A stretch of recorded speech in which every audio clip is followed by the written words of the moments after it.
Madam, on the point of Hindi imposition, my friends from the DMK have been asking pointed questions. I would want to take a minute.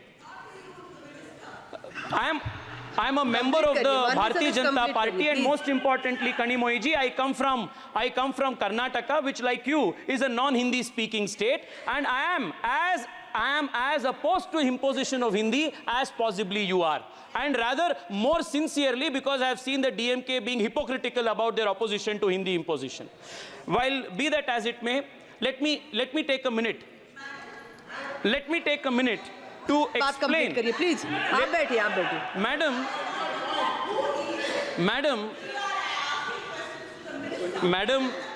Madam, in this country, please complete kariye. In 1968, the first national education policy was introduced. The first national education policy mandated a 3-language policy. And this 3-language policy from 1968, from the first national education policy. Please माननीय सदस्य complete करिए. Madam, आप मैं 2-3 minute में complete कर रहा हूँ. ये बहुत इंपॉर्टेंट विषय है. एक मिनट में अपनी बात कंप्लीट. प्लीज. मैडम,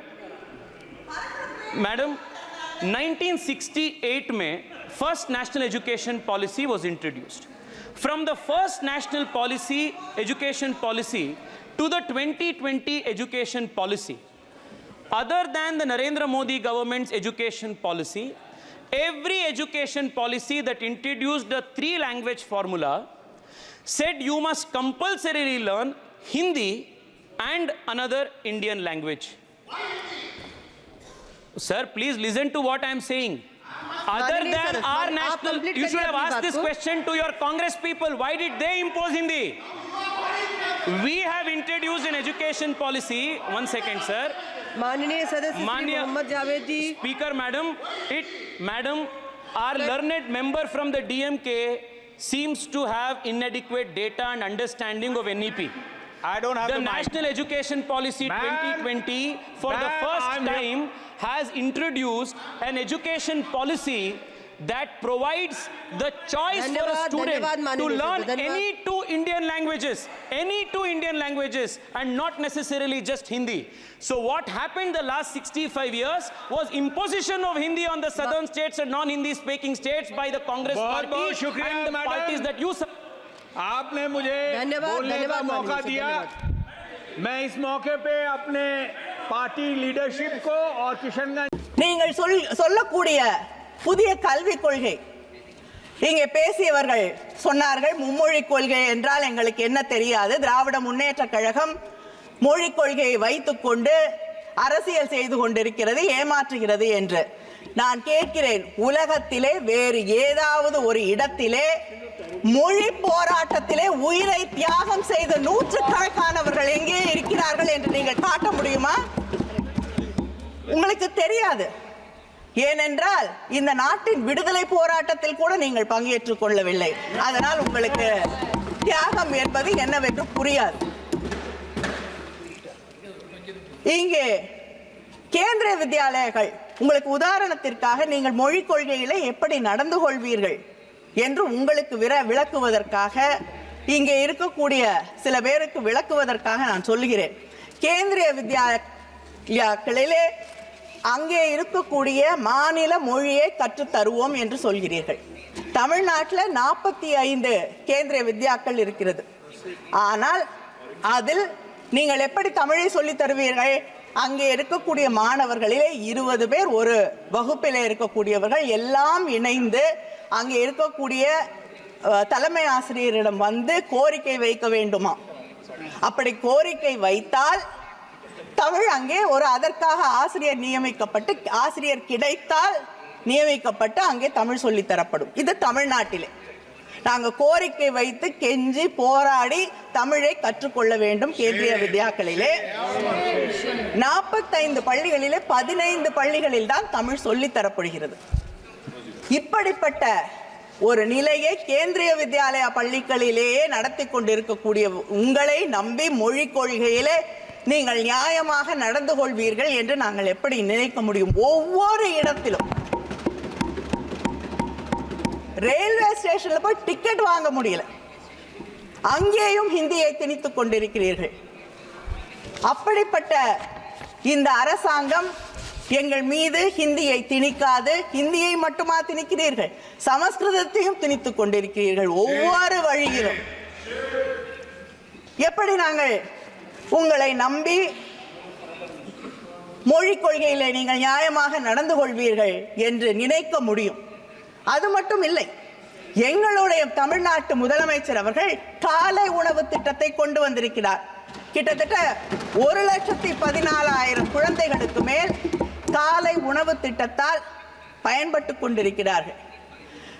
மதிய உணவு திட்டத்தை கொண்டு வந்ததும் தமிழகம் என்ற பெருமையை நாங்கள் தனையுமென்று சொல்லிக் கொள்வோம்.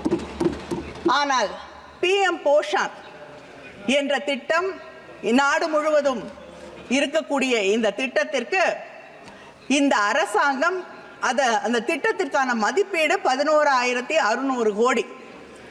அதுல குழந்தைகளுக்கு உணவு தரக்கூடிய திட்டத்திலே நீங்கள் ஒதுக்கீடு செய்திருப்பது 10,000 கோடி. உணவு குழந்தைகளுக்கு உணவு தரக்கூடிய இந்த PM போஷான் திட்டத்திற்கு கூட போதிய நிதியை ஒதுக்க முடியாத நீங்கள் எங்களுக்கு கல்வியை பற்றி சொல்லித் தருகிறீர்கள். நாங்கள் அதற்கு தலைவணங்கி ஏற்றுக்கொள்ள வேண்டும். அதே போல நான் எடுக்கப்பட்டிருக்கக்கூடிய ஒரு நேஷனல் சாம்பிள் சர்வேல இந்த நாட்டிலே அதிகமாக பெண் குழந்தைகள் பள்ளியிலிருந்து நிறுத்தப்படுவதற்கு காரணம் அவர்கள் வீட்டு வேலைகளை செய்ய இருப்பதால். ஆண் பிள்ளைகள் நிறுத்தப்படுவது எக்கனாமிக் ஆக்டிவிட்டீஸின் காரணமாக, தொழிலை அவர்கள் தொடங்கி அங்கே இருக்கக்கூடிய குடும்பத்திற்கு பொருளாதாரத்தை ஈட்டி வருவதற்காக. இந்த புதிய கல்விக் கொள்கையிலே நீங்கள் விஸ்வகர்மா என்ற திட்டத்தை கொண்டு வந்து இந்த பிள்ளைகளை படிக்கக்கூடிய வாய்ப்புகளை எல்லாம் மறுத்து வழி வழியாக எந்த குலக்கல்வியை திராவிட முன்னேற்ற கழகமும் திராவிட இயக்கமும் எதிர்க்கிறதோ அதே கல்வியை கொண்டு வந்து எங்கள் பிள்ளைகளின் படிப்பை, எதிர்காலத்தை நாசமாக்க துடித்துக் கொண்டிருக்கக்கூடிய அந்த புதிய கல்விக் கொள்கையை எங்களால் எப்படி ஏற்றுக்கொள்ள முடியும்? இதே போல மொழி திணிப்பை பற்றி சொல்லுவதென்றால், தெலுங்கானால நீங்க சொல்லக்கூடிய ஏகலைவா மாடல் ஸ்கூல்ஸ்ல கிட்டத்தட்ட 47 பேர் வேலைக்கு எடுக்கப்பட்டிருக்கிறார்கள் பள்ளிக்கூடங்களிலே. அதிலே 44 பேர் ஹரியானாவில் வந்திருக்கிறார்கள், தெலுங்கானாவில் இருக்கக்கூடிய பள்ளிகளிலே கல்வி சொல்லிக் கொடுப்பதற்காக. எப்படி படிப்பாங்க அந்த பிள்ளைகள்? இப்படி புதிய கல்விக் கொள்கையின் வழியாக இந்த பள்ளிகளிலே இருக்கக்கூடிய அந்த ட்ரைபல் ஸ்கூல்ஸ்ல இருக்கக்கூடிய மாணவர்களின் கல்வியை கெடுப்பதற்கான ஒரு வழிவகையை உருவாக்கி கொண்டிருக்கிறீர்களே தவிர அவர்களை காப்பாற்றுவதற்காக, அவர்கள் எதிர்காலத்தை பற்றி கவலைப்படக்கூடிய ஒரு திட்டத்தை நீங்கள் உருவாக்கவில்லை. அதே போல் ஹையர் எஜுகேஷன், ஒவ்வொரு ஆண்டும் உயர்கல்வியிலே நீங்கள் ஒதுக்க வேண்டிய நிதியை குறைத்துக் கொண்டே இருக்கிறீர்கள். அதை தாண்டி கிளஸ்டர் ஸ்கூல்ஸ், அதிகமாக மாணவர்கள் இல்லை. தமிழ்நாட்டில் ஒரு மாணவன் இருந்தால் ஒரு பள்ளியை மூடாமல் நடத்தி கொண்டிருக்கிறோம். ஆனால் அதிகமாக மாணவர்கள் இல்லை என்றால் அந்த பள்ளிக்கூடத்தை மூடிவிட்டு அந்த ஊரிலிருந்து பல கிலோமீட்டர் அதிகமாக தூரமாக இருக்கக்கூடிய ஒரு இடத்திலே எல்லா மாணவர்களையும் கொண்டு வந்து கல்வியை நாங்கள் அவர்களுக்கு சொல்லித் தருவோம் என்றால் அந்த கிராமங்களிலே மலை பகுதிகளில் வாழ்ந்து கொண்டிருக்கக்கூடிய ஆண் பிள்ளைகளும் பெண் பிள்ளைகளும் எப்படி கல்வியை பெறுவார்கள் என்று நீங்கள் சிந்தித்து பார்க்க வேண்டாமா? அதே போல எங்களுடைய தலைவர் கலைஞர் அவர்கள் ஒவ்வொரு சின்ன ஊரிலும், ஈவன் ஸ்மால் டவுன்ஸ், அங்கே இருக்கக்கூடிய பெண்களும் அங்கே இருக்கக்கூடிய வாய்ப்புகள் வசதிகள் பெறாத குடும்பங்களிலே இருக்கக்கூடியவர்கள் நகரங்களிலே வந்து தங்கி படிக்க முடியாது, அவர்களுக்கு கல்வி கிடைக்காது, உயர்கல்வி கிடைக்காது என்பதற்காக அங்கே எல்லாம் கல்லூரிகளை உருவாக்கினார். அதனாலதான் நீங்க இன்னும் 30 வருஷம் பொறுத்து ஒரு கனவு கண்டு கொண்டிருக்கிறீர்களே 50% உயர்கல்வியை எட்டி விடுவோம் என்று. அதை தமிழ்நாடு என்றோ தாண்டி விட்டதற்கு காரணம் சின்ன சின்ன ஊர்களிலே நாங்கள் அங்கே கல்லூரிகளை உருவாக்கி வைத்திருப்பதற்கு ஆன அந்த செயல் திட்டத்தை கொண்டு வந்த தலைவர் கலைஞர் அவர்களின் வழியிலே வந்திருக்கக்கூடிய ஆட்சி இந்த கல்லூரிகளை மூடக்கூடிய உங்களை, உங்களுடைய புதிய கல்விக் கொள்கையை எப்படி ஏற்றுக்கொள்ளும் என்று நான் கேட்கிறேன். அது மட்டும் இல்லை, இன்னும் சொல்வதற்கு நிறைய இருக்கிறது. இன்னும் சில நிமிடங்கள். கருத்துக்கள் நிறைய இருக்கு, ஆனால் சீக்கிரம் முடிக்கிறேன்.